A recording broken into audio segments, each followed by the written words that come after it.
And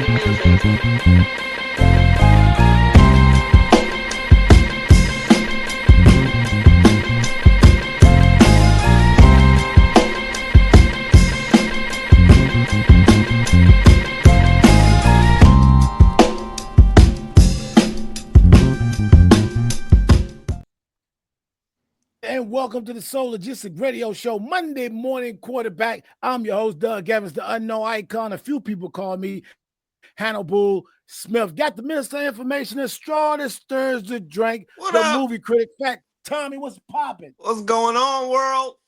And we got the Philadelphia Eagles fan, Big Trinn. The Trinn Reaper is in the building today. Congratulations, my brother.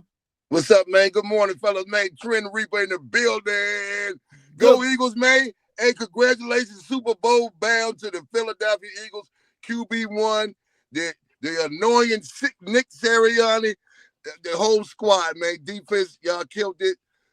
Congratulations, Jaden Daniels, the good game, but that was it. Eagles had to take it, and we're going back to face the Chiefs and a Super Bowl where we lost the last time, but this time we won redemption. Good morning, fellas. Thank you for having me. Once I've been consistent, and I've been saying it all year that the MVP is Saquon Barkley. I've been saying it. Now we watched Lamar Jackson get his shot in the playoffs. He fumbled. He did a little okay. It's cool. Josh Allen got his shot. He didn't do bad, but he didn't elevate his team. I saw Saquon took the first snap of the game and took it 60 yards to the house. He took it to the house? Straight to the house. I mean, listen, we sitting there saying that because we already know that the league is pushing that to be a quarterback trophy. You know, we want to get an MVP to the quarterbacks. But we looking at a dude in a position that you said was a couple of years ago was getting obsolete. Oh, we shouldn't pay the running backs. We shouldn't give the running backs no money. Oh, he a little long in the tooth. Even his own team that he bled for, right there in New York, our rivals. You let him go to us. He's showing you what an MVP do. Yeah. And he's still too nice for me. I think he's a little bit too nice for me, but I think he's the MVP. Well, I got a couple of takes on the game. One, let's go with it, Tommy. DC should have nothing to be ashamed about. Not at all. They ran up against a really, really, really good team. And Jaden still looked good. He held his poise. The rest of the team fell apart. The rest of the team, they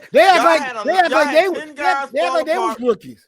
Right. Y'all had the one rookie look like the pro, and the other 10 guys, actually 21 guys, because the defense, where were y'all yesterday? So, y'all got some rebuilding, but you know what? They haven't spent a lot of money. They got Jaden on the low, so you know they coming up. And they just changed owners, so I don't think anyone expected them to do what they did. No one expected that young man to do what he did. Tommy, check it out. I told Doug earlier, I felt like we had to be up by 4 touchdowns, man, good as that guy is, man. Oh, for what he did last week, man, come on. Yes, absolutely. He's been shown to not slouch. You can't slouch on him. You can't just take it for a given. So, I you know what? Washington and Jaden should be happy because it's the respect that Philly showed them. When you beat somebody like that, that's the respect because you planned for that game. They just planned for it and kept their game in motion. Now, and so hold on. Big Trinn, walk us through the second half, how you was feeling as an Eagles fan. Walk us through it for a second. And I'm going to be totally honest. When I watch games like that, guys, I don't want anybody around. No naysayers, no negative Nancy's. I don't want none of that stuff around me. So I didn't sit down. I couldn't sit down. It seemed like because you noticed that it was only one punt. Early for most of that game, I think. I don't know if they did it later on. I don't think so. I don't know, but they wasn't punting the ball, and they did the fake punt. And it was like I was on pins and needles with these guys because Jaden Daniels is so smooth and he accurate. Even when Brown fumbled that ball, he came right back, and you see that pass he shot down through the middle. And I got angry with my defense because 75 or 80% of the time they were doing lockdown defense. But Jaden just knew how to pick plays with Zach Ertz, and it just had me on pins and needles. Like I said, I couldn't sit down. But once I seen them start earthquaking and erupting to the point where it was instant offense, it was like whoever you get a ball to, man, we Shipley scored a touchdown. I just seen them pouring it on. Once we got to a point, I was all right. I could start bragging then. Okay. I watched the game on the plane, and when I saw Barkley spin and run that man over, I said, you know what? This a wrap. I said this because listen, no matter what they said about Hurts, I said Hurts ain't gonna lose the game. Now y'all say whatever y'all want. I'm mad that y'all don't put Hurts in the category with other quarterbacks and say because he got a great team. That doesn't matter to me. He's still a winning quarterback. But the point is, when Barkley did what he did, I said, man, if he gonna start off his game like that, that means automatically they gotta start focusing on him. And that what that do? Open it up for Hurts to do his magic. And I said, man, this is gonna be a long day for them. Yeah. But respect to the young rookie, Jaden Daniels, man. Man, he did great. Hey, did you get a chance to see hell of a season what his mom said about they was like what she's most worried about her son, getting all the accolades and becoming this mega star? She said it's the young girls. So she gonna do her best to keep them young girls from the hooks of her son. Ain't that something? Wow. That says smart, a lot about our community, man. We really got to do something about our community because when you look around, and I know my wife hates when I say this because she say I blame everything on the women, but the community, our women, our women, the women, they say a people, you can judge a people by looking at how the people treat their women. And right now, if you have quarterbacks whose mothers are worried about young women, that means that we need a better crop of young women. We really need to be more mindful as a people how we act. Like all of this overly sexualized black woman has got to go because it's plenty of black women who are educated. It's plenty of black women who are independent. I mean, Beyonce had a whole song about it. So it's not about that. It's about finding the right woman. And I understand her point, but we just as a people, we need to just pause a minute and be mindful. If that's what people are saying, our women need to become a better people. Okay, so the Chiefs and the Bills got it on. Some people say it was a controversial call in that game. We talked about it earlier. Do you believe that the Chiefs get all the calls? Yes. I believe the greats get all the calls. I believe if it's Michael Jordan, if it's LeBron James, if it's Steph Curry, and it's a borderline call, it's going to them. I believe if it's Lamar Jackson, if it's Josh Allen, if it's Patrick Mahomes, it goes to them. Now, if you put them together, then the better quarterback, the franchise player, like Patrick Mahomes is, for all practical purposes, the face of the NFL. So if he's the face, they want him to continue to excel. So on a borderline call, you lean that way. That's been sports forever. Go all the way back to high school sports, right, man. This is just how sports is played. As a Knicks fan, I used to be so angry with the calls that Michael Jordan would get, and I knew that he was the reason why we didn't get a chip. I was angry about that, and I do get that same feeling when I see Kansas City getting calls and when they playing like that.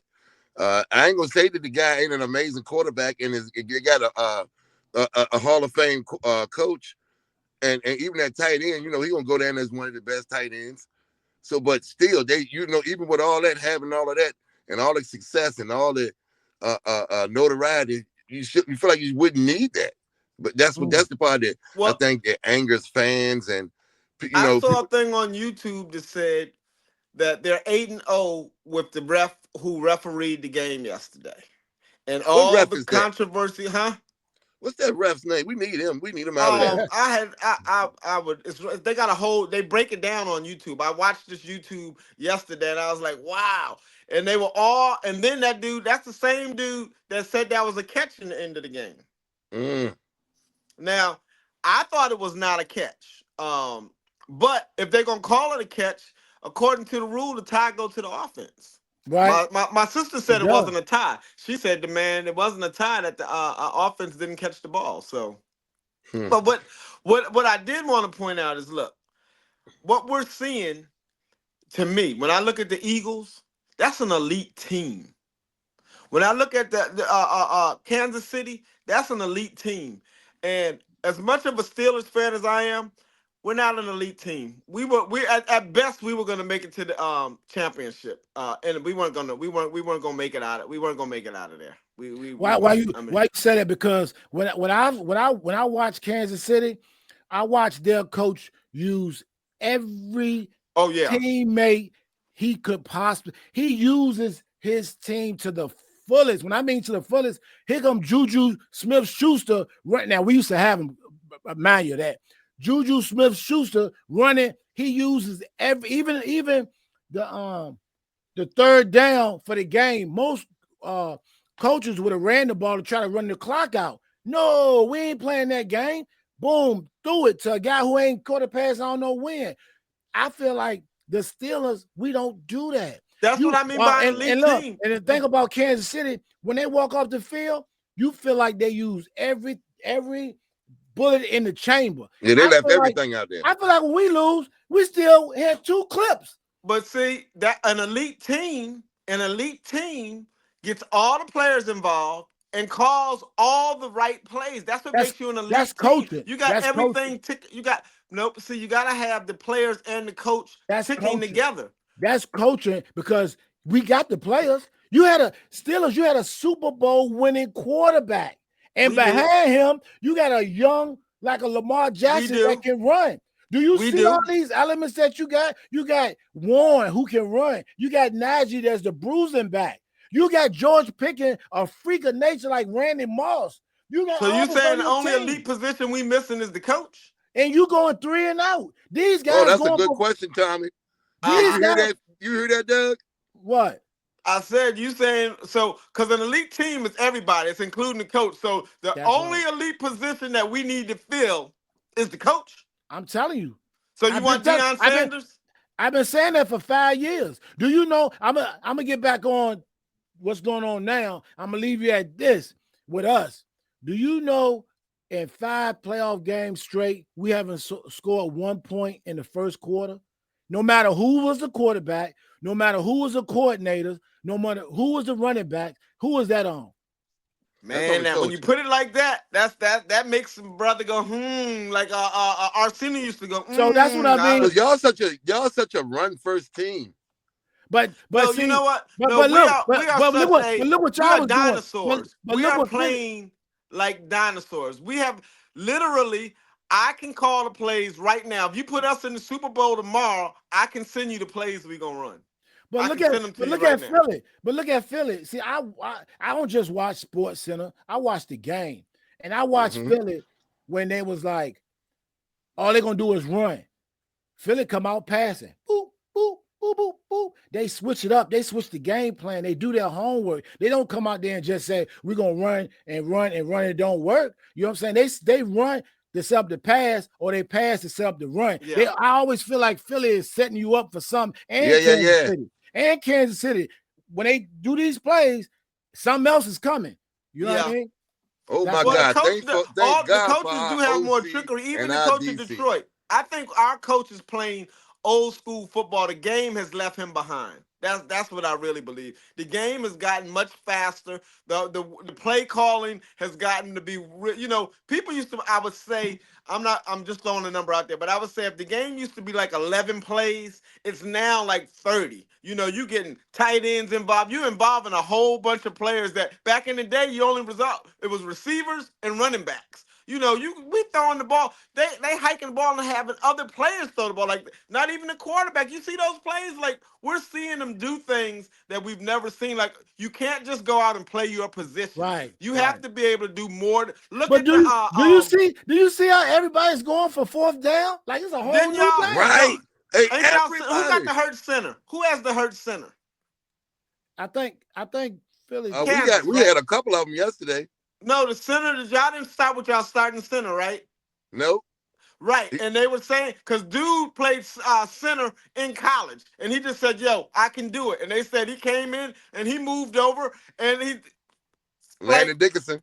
Yes, that's what we're talking about. So you have to use players for more than just the norm in today's Right. football. You can't just go out here and play old school smash mouth. It's got to be more to the game than that. But don't you see, like, when it's now, it feels like fourth down is like you getting an extra down. Now they Oh look yeah, at it like, yo, we got more than 3 downs. Well, we got we got 4. 4 Like, downs. really? That, you know, it's So, almost like before so they used to say imagine we this got now. 3 and a punt. So imagine this. Now you see when that game started yesterday, that boy got like, now that's a man. Jaden Daniels got 3 third downs, 4, like 2 or 3 fourth downs. Right. I was like, get this guy out the field. And then when they got the 4th down, they kicked the field goal. I was like, why the hell you do that? Because the whole time you was getting like 4th and 6. I'm like, what in the man? You know I was losing my mind. I couldn't sit down. And see, as a fan, so as a player, that's putting pressure on you. Said, man, they got 4 downs and another 4. That's 8 instead of 3. You know, we Right, were they thinking, going for it on. They going for it on 4th and 6. Yeah. 4th and 6, and y'all going for it? I said, oh my God, what the? We're Didn't gonna they lose fake- tonight. Didn't one of them fake a field They a did. punt The on 4th Commanders. from the 30? yeah, From the why? 30? I And mean, I said, man, they were what the saying hell? that's the best time to do it because they'll never expect that, We right? didn't they'll never expect it. expect it. And that Dan was Quinn, the team they wanted, because you know what? You gotta play like that to beat a team like that. And what I said about us, if you a 10-point underdog, that's how you play. You don't play like you no, you got to do other things. It's smooth sailing. Yeah. So you playing Philly like you got nothing. Philly looked very elite yesterday, but let me just tell you. Tell me. We are looking at something that we've never seen before. That's what I be saying about Kendrick Lamar. Kendrick Lamar is like we're looking at a new era of MCs that's taking us to a whole different level. And we're gonna get to that in a second. We're gonna get to the Drake soon. We haven't touched on that. We're gonna get to that in a second. But Patrick Patrick Mahomes, keep it on football for a second. Patrick being that elite, we're looking at an elite quarterback in his dynasty time. Like we're seeing it in real time. Like the man has never not been to I looked it up. He's been to every 7 AFC. He don't even know what it feels like to not be in a championship game. That's like crazy. What? When That's he crazy. missed the championship game, he gonna be at home like, what do I do? I don't even know. I ain't been at home in 8 years. Right. In 8 years, he ain't been at home in this time of the year. He's preparing for the Super Bowl. So I would say that Kansas City now, Trinn, I love you to death, bro. But I just want Patrick Mahomes to three-peat. I'm sorry. I was gonna ask you that. Which one would you want to happen? I mean, I'm not gonna be mad. Look, I would love for Jalen Hurts because I hate the lack of respect they giving Jalen Hurts and Saquon Barkley. So for that reason, and the fact that the Giants got rid of them, I just want them to say, look what you lost. But I need a three-peat so I can stop hearing about Tom Brady and Miami, and they can change the narrative. So I'm going with Philly, man. You know, I've been this Saquon Barkley. I think he's doing something we have never seen a running back do. I have no problem with Kansas City if they 3-peat. And I think sometimes we talk about the refs. To me, we don't sit and enjoy greatness like we should. Like you said, this man going to AFC Championship like it's nothing. We don't see that every day. You're right. We ain't even saying nothing about that. You're right. And you got people blaming the refs. Right. Look, you got to figure out if that's the case. What did they tell you? This is what they tell you. The coach say, look, the refs is on their side. Got to take it out the hands of the ref. Don't make it close. Don't make the refs have an opportunity to get in the game. And if you're a superstar, I saw when the guy pushed Patrick Mahomes and he flopped. If that works in the rule book, you're supposed to do that. Your coach will teach you to do that, right? If I can get the calls, I'm gonna go out there and try to get them. You know, did you see him just throw the if dude would have got that ball, we would have lost our minds. But I'm telling you what happens, what I really believe about Kansas and now about Philadelphia, and this is why it's going to be a great Super Bowl. Every player on that field, including the coaches, do everything required to win. Like, I saw some players go on records. I was like, do they know they got to go to the Super Bowl? They like, forget that the center, the knee messed up. They don't care nothing about that. They leaving everything. Like, if I don't play It's in the time to Super go. Bowl, I'll figure out how I'm going to play next week, 2 weeks from now. Today, everything I can do to win is what I do. So we're seeing greatness, and I just don't think we really appreciate it. I mean, and just in this culture, even what Steph Curry does, what LeBron James does, we too busy trying we take to it for granted. We want it right. next Even instant. like the rookie, It's instant. like we said about Jaden Daniels, this was a rookie, but right he was in going the he was NFC going toe to Championship, a toe rookie. with this Has elite that ever team. happened? Huh? Yeah, that's big time. That with last year, no one go back a year. Last year, you could have bet I bet you $1 million the Redskins, the Commanders, what they name the Commanders. As a matter of fact, shout out to the Redskins. They about to change their name back. I heard. I saw it. I heard they that just too. released a statement. For real? They about to be the Redskins again. Yeah, that DEI Trump said, "Yo, y'all ain't got to worry about the colored folk no more. Go on and call them Indians." I think it was before that though, but I did hear that though. Yeah, What? they supposed to be bringing it back. They said the fans and everybody's like not real. Well, they picked a whack team, the Commanders. Like that ain't even Yeah. that's All of another that day. stuff just But didn't the look point right. is, It was rushed. we see greatness on the field from that young man. He's doing great things, and he didn't have an elite team. Right. He had it was like a bunch of misfits out there for real. It was like, and what I said, look, what the difference in all these games is being able to protect the ball. The difference in the game between Josh Allen and Baltimore was the fumble and the interception. Yeah. Like these is things like I told you, maybe game management is the job of the quarterback. Maybe the team that turns the ball over the least really does win, because that's what I'm saying. The team that doesn't have any interceptions, the team that doesn't have any fumbles, seems to be the teams that win. And guess And what? Now Philly went think out if there that and would have caused happened. Think if Philly Lamar caused wouldn't have had fumbles. if Lamar wouldn't have had the trouble that they had and they would have won, guess what else we would have had? We would have had 4 black quarterbacks with the chance to go to the Super Bowl. Wow. Oh yeah. See, Lamar, you let us down yet again. I mean, I'm gonna really say, look, this is what I'm gonna say, because if I was in the streets and this was pickup basketball or pickup football, this is what we would say. You had a chance to prove you was better than Josh Allen, and you didn't. That's just what it is. Rings matter. I don't know what era y'all come from. Only reason we play sports is for championships. We play for Super Bowls. Everybody in the NFL wants one thing and one thing only: a Super Bowl ring. Right. That's all they want. Right. So when you get out there and you say, if I'm on TV saying I'm better than Doug every day, when Doug Evans shows up with his team against my team and I lose, I can't then say, well, I'm still better than Doug. No. We played head. I mean, hold on. It's the heads up game. People still would say that, but it's up for the people around you to say, bro, just stop. Yeah. Chill. Well, you know what you sound like? You sound like Scottie Pippen saying he better than Jordan. That's what you sound like.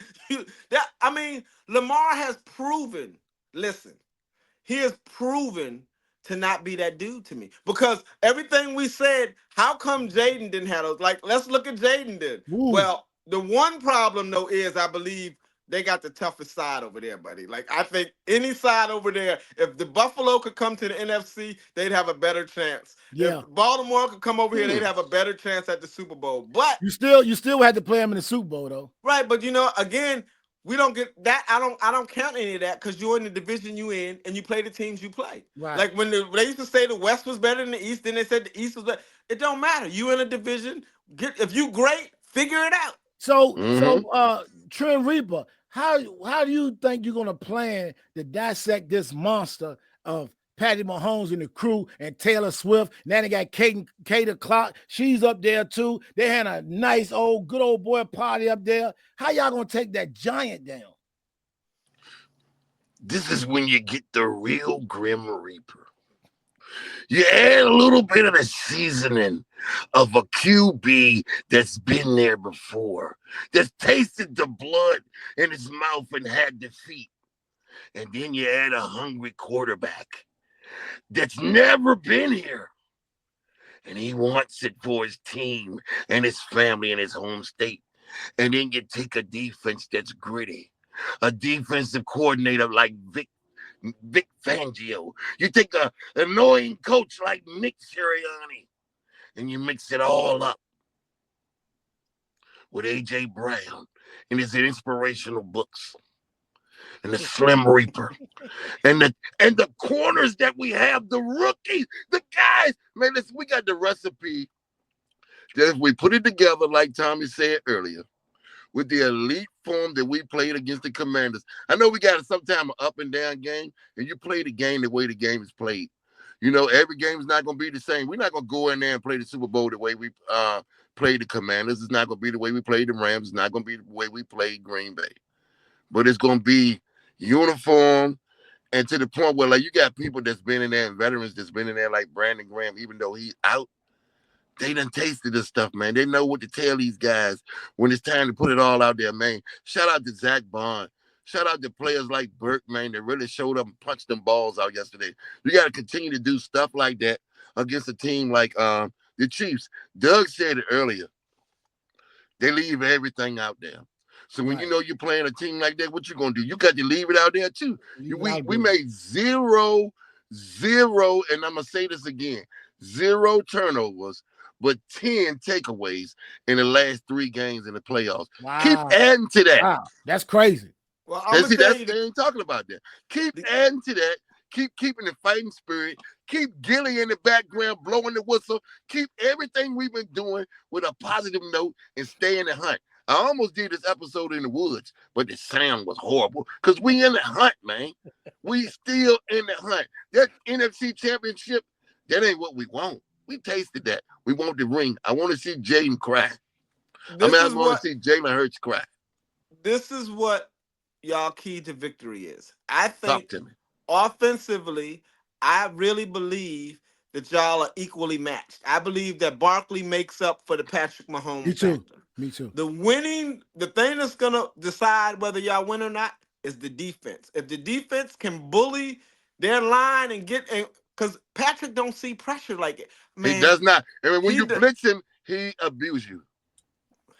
You got to figure out a way to make him sweat. Ain't nobody made that young man sweat. And he, no matter, even when they rush him, it seemed like he just know what to do. I don't know, but y'all got to get to the quarterback. The defense, the game is going to be, if y'all continue, I'm telling you, the team that turns the ball over the least is going to be the team to win. So if y'all go out there and create turnovers, if the defense punches the ball loose, if y'all get an interception, if y'all get a turnover, I think y'all win.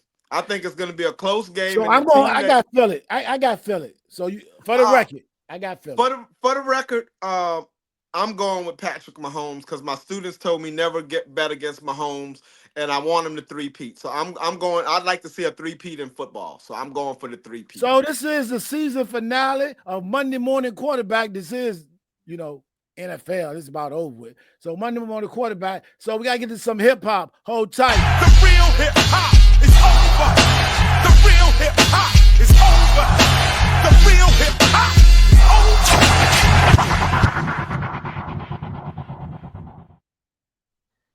over. We never talked about Drake suing Universal Music Group. Now, this is the first time we going in some new territory as far as hip hop, because as a battle rap, you remember in the movie Compton when Jerry Heller heard Ice Cube disrespect, said, "We're gonna sue him."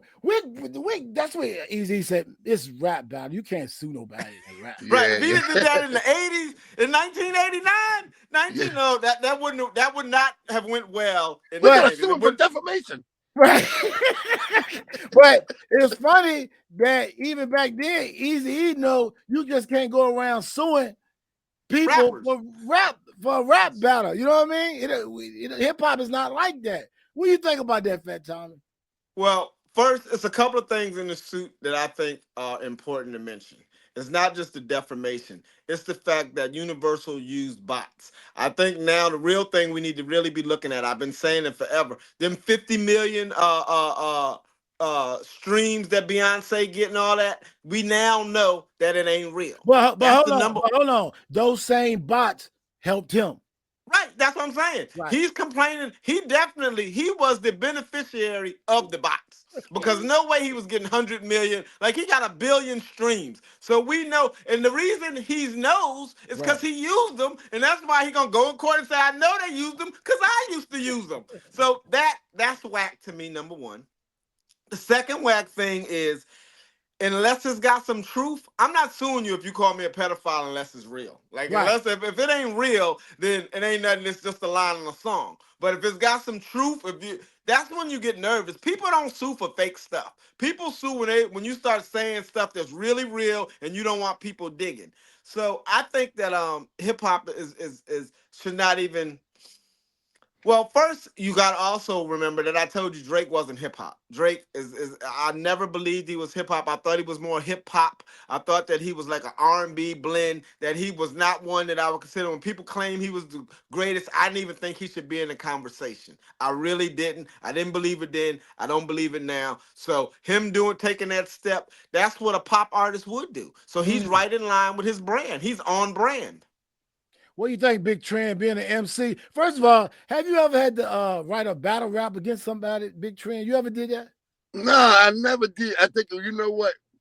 I never wrote one, but it was a couple of these cats when we used to start doing like the live open mics and stuff when Bonneville really started getting out. It was this young group, and this night we had went up. What's that little club in Hopewell? Well, anyway, we used to go to the little one in Hopewell and do a open mic. And this particular group there went up and they were pretty good. And we were good too, but I did my flow with Bonneville and another group too. And I think they ended up winning that night. Dude had like a Nas type flow for a young cat. And I still had went up and like shook his hand after the night was over with. But when I went to a party like a couple of years later, and he was in there, and they wanted to bring up the rap stuff, how they beat me, you know how they beat. So I ended up taking them out with a couple of freestyles. You know how I am with the freestyle. So it was so funny because I remember my uncle. He was an older guy in there, and he said, "Damn, Trinn done rap them boys out the house." They got up and left. They got up and left. It was a party in honor of their friend. Oh, so man. What do you think about this whole Drake situation? Man, I think, man, he going out sad. Now, you know, I'm on the other end of the Drake thing than Tommy. I like Drake music. I listen to a lot of it. I party to a lot of it. I ain't gonna lie and saying that I bought the music. I haven't. I'm one of the ones he even had to bot for my stuff because I ain't bought it. But I do think that. So I would say this question now: if you saying that they use bots and you use them yourself, are you using them now? You know, so Absolutely. you know well, the industry, once they find once one person uses something, it's like once you get one dude on payola, everybody's in pay. Like you can't think that only one label is in payola. That ain't how it works. Once one person start paying, all the other labels pay. So once one person figured out there's a bot, because see, I done sold Universal a bot, right? And I said, yo, you can get up to 50 million views. Now they done paid me. You don't think I go, well, wait a minute. I could sell that to this one and that one. So then I just start calling all the other labels and say, look what I did for Drake. I can do that for your artist too. So but then I look at it like this. So if I'm doing that, and now I'm out here snitching, I done put the light on all of us, that all us doing some wrongdoings. Wouldn't that mean like it is if you were in a trap house? Hey, hide the stuff. They're coming, you know, like put the box down. That's why I appreciate. Get the box out of here, nigga. We do, you know. I appreciate the lawsuit because it's pointing out a lot of people kept saying it wasn't fact that people was using bots. Like it was mentioned, but now Drake has made it so it's like a fact. Like it's no more guessing. Once he put that in the lawsuit, it's a fact that the industry is using bots. So the point that he did but it's on a different level, I also think we're looking at a cleansing of the industry. We're looking at a changing of the guard because he's on that he came in, you know, Kendrick is the new energy that's coming in, and if you look at all the stuff that Kendrick said, look, I'm not shaking hands with the industry. So Kendrick has always been outside. What did he say about the parties? Y'all said I was a corny because I came home early. You know what I'm saying? So he's not an industry insider per se. He's been the dude that let them do that. I'm into it for the rap. I'm not trying to go to the parties. I'm not into the weirdo Hollywood stuff. I'll come to the meetings I gotta make and leave early. Everybody ain't into the after scene of what goes on late night. Right. And so Yeah. those guys, I believe right now we're having a cleansing, a changing of the guard. I believe that I don't want to put him in the boat with Puffy, but he's over there with them. Like he's in that Yeah, little. it give you that sense of it. I know Yeah, what you're he's saying. in that little category. I'm not saying they're besties, but he's in the category over there with them, and all of them are being pushed out by this new energy. That's what I see.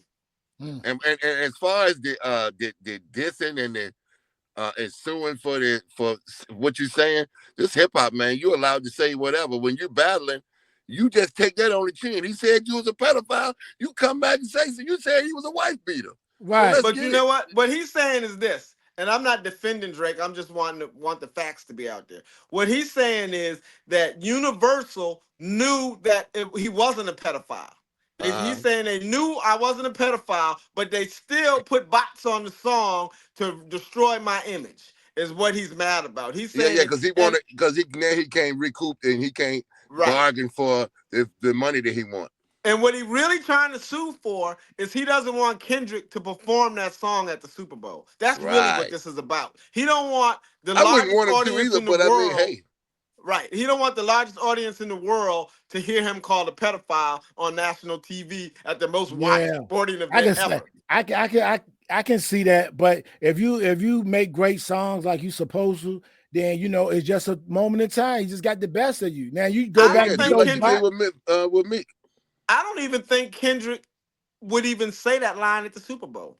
Yeah, he's gonna do a medley of songs. It's bigger than Drake than it was to Kendrick, I believe. I think that Kendrick is an artist and he's gonna move on to the next version of Kendrick. I don't think he's gonna be going backwards. We'll see. But my prediction is I think this is them however their show is gonna be, because he got SZA coming. So this is just a prelim to the SZA Kendrick tour, because they're on tour this summer together. So we just really about to see, we're about to get hype about Old Drunk. This gonna be a dope tour. What about one person would say that Drake is not suing Kendrick?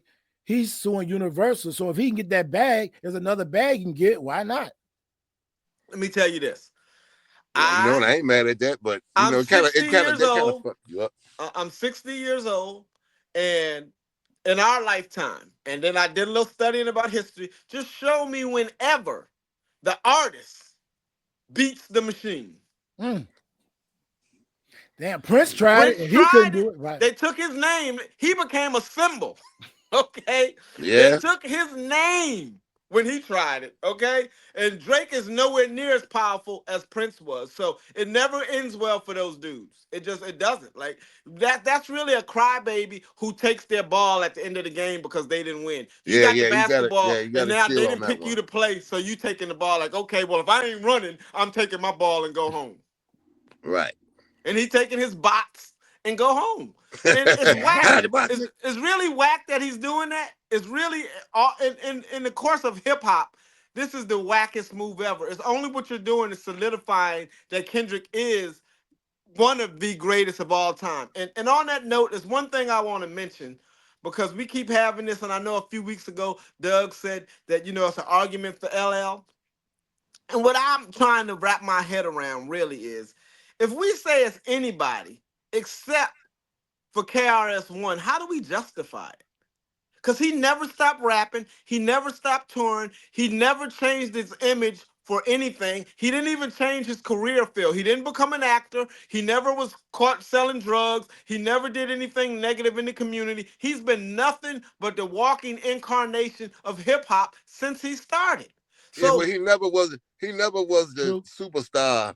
No. And in the broad scale of LL. Like but you know what? That's more of a reason for him being hip hop, though, bro. Because hip hop never was supposed to be that commercial art form. The reason he wasn't as big as an LL is because he stayed true to the art form. So I'm saying when we say the greatest, hold on. You can't say that I'm not staying true to the art form because ladies love me. Because ladies love me. and I want to appeal to the ladies too. I'm widening the scope for myself. Ladies like me. If I walk down the street and ladies say, "Hey," it's just quite natural when I go in the studio. I make songs about some ladies. No. So that Wait, hold on, that don't okay. mean I'm not being true to hip hop. No, I didn't use Ladies Love Me. What I would point to is I'm going back to Cali with all the white girls and that crossover pop records that he made. I'm not gonna talk about, like, I know the LL, but I'm talking about the things that advanced his career. And that was, you never saw Chris try to sell out for a radio or a pop record. I'm going to argue that definitely LL made records specifically for a pop audience. Them white girls in that video, that was nothing but that was almost like Run DMC and them doing Walk This Way. That's all I'm saying. And I'm not saying it's even bad for their career. For their career. What I'm saying is, who stayed the most true to what I'm saying, I think the Run DMC is a bad analogy, because whatever we was using in the park, that break beat, if it just happened to be Earl Smith, then now we can actually call Earl Smith. I don't see that as like crossing over. Like, if I never knew who Earl Smith was, if I never used their break beats or anything like that, and I want to call them up just to go pop, I understand that. But that wasn't the situation with Run DMC. They actually used that. Yeah, Rick was already sampling them. He was already sampling them. But when you put him in the video, look. First of all, we weren't that into producers back then, so we didn't know. We're talking 50 years later when it came out in real time, and he did that video with Errol Smith. The masses of hip hop nation felt like it was a sellout. Is that true or false? I didn't. I thought it was I ain't gonna lie, I didn't either. But I mean, I thought it was a dope video myself. Okay. Well, I would argue different, but okay. I thought you so militant. Yeah, I thought when they did that Avenue or something like that, when they had the big hats, that's when I was like, "Oh, what we doing here?" But Earl Smith, when I knew that they used that Rick Rubin was already using them, okay. So I didn't look at it that way. I really didn't. I just thought it was just one of them things that was like, okay, because they had Rock Box. They came out with Rock. They did, yeah. Crazy. They always was on. They were truly always on the rock tip, and I don't know. They ran with the Beastie Boys. They had white boys doing this stuff, you know. But you know what? You did make a good point with the KRS-One, though. He never saturated the hip hop. I give him mad credit. I thought about that too. The KRS-Ones, the Rakims, the Big Daddy Kanes, that era. Now, think about the era that came after them. Let's just think about Nori and those Wu-Tang. Just think about some of them guys that was just talking about the money. Let's see what they do now with these podcasts. Now they telling everything. Now it's just different. Look at Fat Joe. You like, damn, Fat Joe, what side you on? You don't even know where they stand because they all about the money now. Right. They were really, I hate to say this, but the 90s really was an era of sellouts. Like, we sold the whole art form out. And I'm not going to say it started with Puff, but he was that Mace with the first rapper with an R&B budget. That was the beginning, the commercial for let's get that money. That's all. That was a big commercial for forget the art form, let's get the bag. Before then, the majority of the artists were trying to get the bag within the constraints of the art form. Yeah, it was creativity. After that, in the 90s, we forgot all about the art form and said, all bets is off, let's just get the bag. And now there's no more culture, there's no more art, it's just a business. And KRS-One, Rakim, Kane, all of them dudes passed up opportunities. Right. That's right. To get a bag. Right. Rakim said Dr. Dre offered him $1 million just to write one record with a gun saying I'll slide on you. And Rakim said no, he was going to give him $1 million. Right. I remember. Yeah. Right. So then you got Chris. They wanted him to make malt liquor commercials. He said, I'm not doing it. He went to strike. Hell no. So everybody had an opportunity. And the reason I say when I look at the greatest, because again, when we talk about the greatest, we have to look like, when I look at the greatest, I look at people like Muhammad Ali, who stayed true to his beliefs. Like, if you're going to be the greatest, and being great, you have to stay true to something that you believe in. Right. If you don't have no belief, nothing that you really stand on, how can you be great? You just a sellout that'll do anything for money. So like, I don't know if this is a topic y'all gonna bring up, but maybe I just ask y'all, what you think about Snoop? We talked about it last week. Fat Tommy felt he always been a kind of like right. he Snoop, chose he that came side. out the 90s. He came out the 90s. I would expect, look, he came in the game bragging about murder was the case. If we really go back to hip hop, we wasn't into that. Nobody was glorifying killing another man. That's number one. But actually, Tommy, murder was the case they gave me. He's saying they gave him a murder case that he didn't do. Really, yeah. When the bodyguard got right, he wasn't glorifying that, but he has glorified some things. Okay, wait, he didn't glorify the case, but he monetized it. Let me get that right. Yeah, because it's the 187 on an undercover cop. Right. He put out they did a whole little documentary on it. They made a little movie about it. I had it. I had the tape. He ushered in the gang culture. Okay. So to me, that was totally different from what hip hop was about and what we were doing over here. Like the West Coast to me turned it into a business when the East Coast was really trying to keep it an art form and do this positive and the West Coast, man, because they not on that. They wasn't on what we was on the East Coast. So they brought their flavor. What they was on the West Coast was gangbanging. All of the stuff that they brought was them being true to what they was in over there on the West. But for us in hip hop, that wasn't hip hop stuff. That's why I wasn't a big Ice-T fan. I didn't think Ice-T was hip hop. Like that colors all of that. And I just think that was the beginning of the commercialization and the commercialized takeover of hip hop. That's really what it was. So Big Trinn, do you feel as an artist, can you separate an artist's political views if you still mess with that artist? Like, is there any artist that could vote for Trump? You say I don't mess with him no more. Or what can an artist do that you'll be like, I don't mess with him anymore? Well, you know what? When Kanye did it, man, I don't know what the hell Kanye had started doing. It seemed I've always been a big fan of Kanye, but it was like every time I wanted to be his fan, he would do something else and make me feel like, what the hell is wrong with you? And so I would expect him to do stuff like that, but not Snoop in that sense, because a few years back he had made the statement of people not doing it and how he feel about them. He made a statement today, actually, saying that, everybody should get out their feelings and don't worry about him. He said like he could have been a little high when he did it. But I felt like Snoop was a little shaky, like Tommy said earlier, when even with that East-West Coast beef, he was kind of playing both sides. But he was about to sign with Puffy. Hold it. He went to Bad Boy, was getting ready to sign with Puffy, and Master P told him, don't do it, it'll be a biggest mistake. This man was signed to Death Row and was going to go over here and sign with Bad Boy in the midst of an East Coast, West Coast battle. And y'all think that dude got loyalty? He shouldn't even be allowed to be a gangbanger. You see Bruno Mars got a song out there talking about gangbanging? No.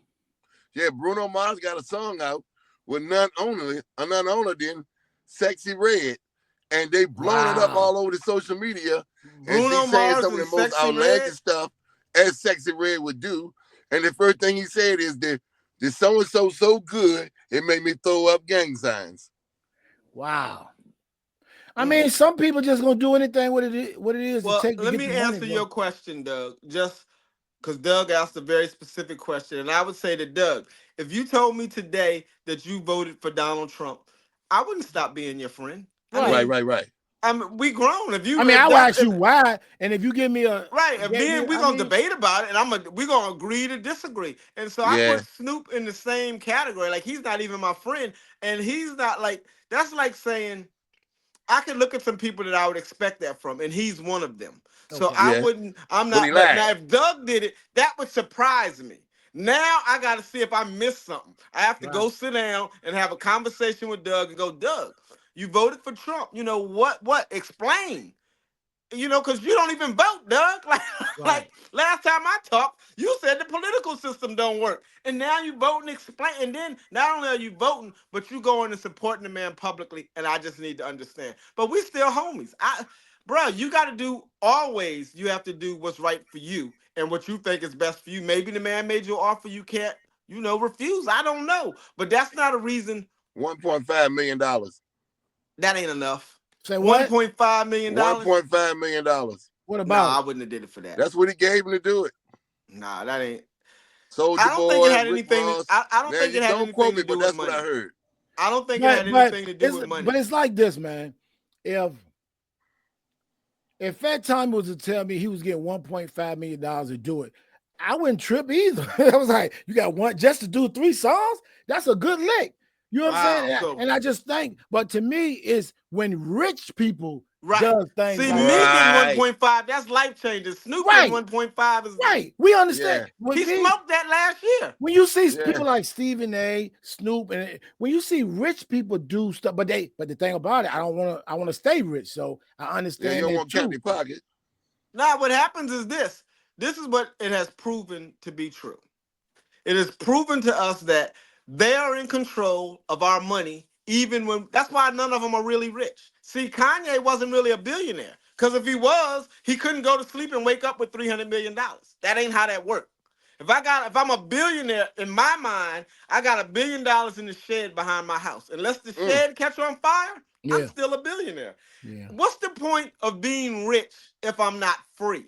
Right. Like if I got all the money in the world and I can't say, screw this one or screw that one or F you, and then I got to come back and apologize, then there's no sense in me having all of this. That's the reason. That's the reason. That's the reason. That's the only reason I want to be rich. Right. I only want rich so I can say what I really want to say and not worry about it. I'm not tripping on really having 50 Bugattis. I don't need 50 Bugattis. I can only drive one car at a time. Give me a 911 and a Range Rover and a nice house, and I'm good.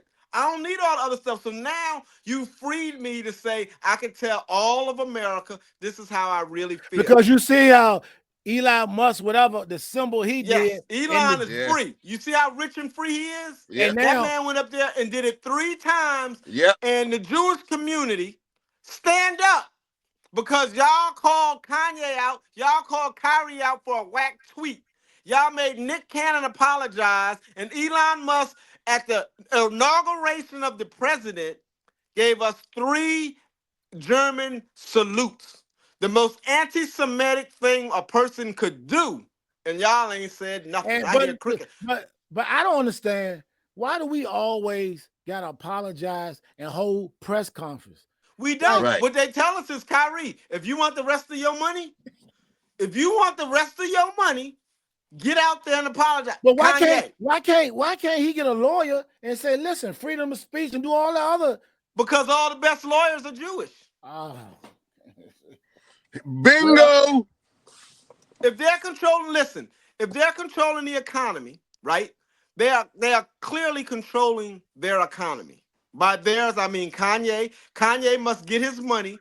See, if I can apply pressure on you, then I have a certain amount of control over you. So if I say something, right? If you say something on this show and wherever you work at, they can call your boss, get you fired, get you removed from the job, and it don't have nothing to do with what you did at work.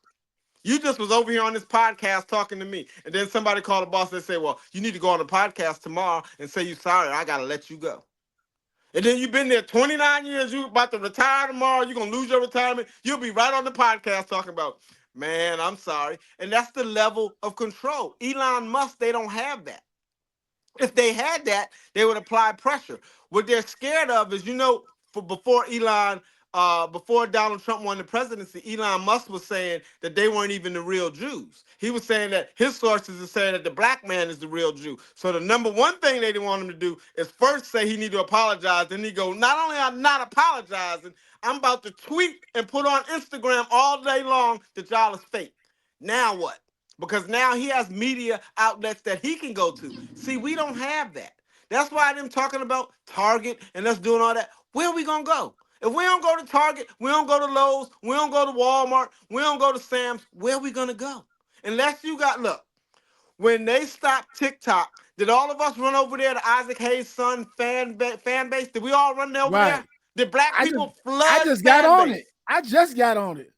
I've been on it 3 months. And it came out in the summertime only because I knew somebody, and he sent it to me personally. I was like, oh, I need to join. But the point is, the rest of the world, Black America, did not rush over there. We rushed to another Chinese site. Put the link up there so we can do it.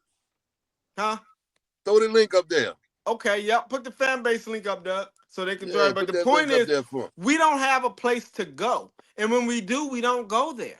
We had an opportunity to support a brother and say we all gonna leave TikTok, y'all getting rid of it. We going over here with the black man. We gonna unite. If we try to leave Target and we don't have the black target, then what are we doing? We just trading one target for another target. That ain't nothing.